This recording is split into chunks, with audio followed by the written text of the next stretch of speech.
હવે આપ જાણો છો સરકારી પડતર જમીનમાંથી અને ખાસ કરીને ટોચ મર્યાદાના કાયદા નીચે અમરેલી જિલ્લાના લગભગ દરેક તાલુકામાં હજારો એકર જમીનો ફળવાઈ છે। આમાંની કેટલીક જમીનો શ્રી સરકાર થઈ। હાલ પૂરતો એ પ્રશ્ન એ સાઈડમાં રાખીએ છીએ।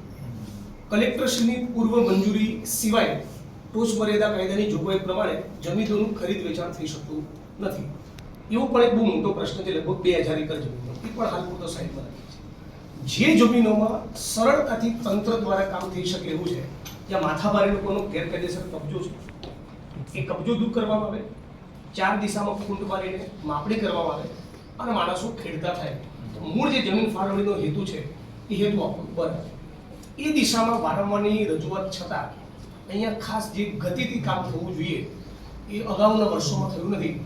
આપની સમક્ષ ખાસ અમારા સૌની રજૂઆત છે કે થોડી એને ગતિ મળે અને તમારા તરફથી પાકી બાહેધરી મળે કે ભાઈ કેટલા સમયમાં અંદાજિત આપણું કામ પૂરું થાય।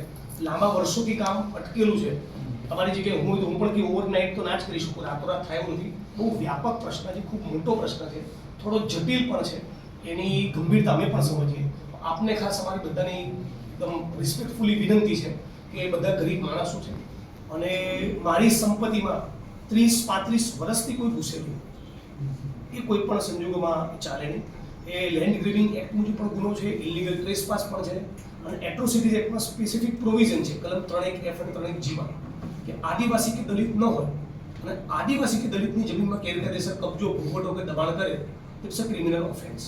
એટલે ના ગુના દાખલ થાય છે, ના માપણી થયેલી છે, ના કબજો સોંપેલો છે। આ બધા મંડળીના માણસો બહુ લાંબા વખતથી લેખિત મૌખિક રજૂઆતો કરી રહ્યા છે, છતાં કામ આગળ નથી વધી રહ્યું।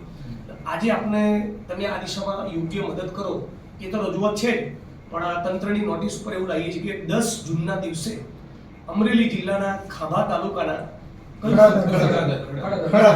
ખડાદાર ગામના સર્વે નંબર 254ની જે જમીન છે એનો કબજો લેવા જવાના છીએ।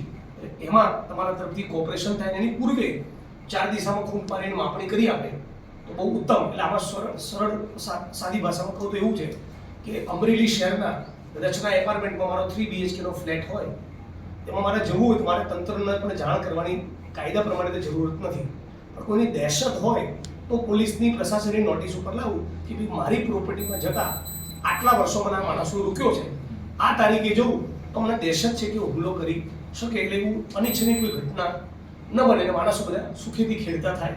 આ એક ખાસ મારી રિક્વેસ્ટ હતી। બીજી મંડળીના સભાસદ રજૂઆત કરશે। જી બીજી અમારી ઘણી બધી અવનવી રજૂઆત બીજી ખાસ રજૂઆત એવી છે જે ધારી તાલુકામાં રજિસ્ટર 30 દિવસમાં જે રિપોર્ટ આપવાનો છે, તમે આજે જ એમની સાથે વાત કરો, 6 મહિનાથી એ માણસ રિપોર્ટ તમે એ શું છે આખી જરા વસ્તુ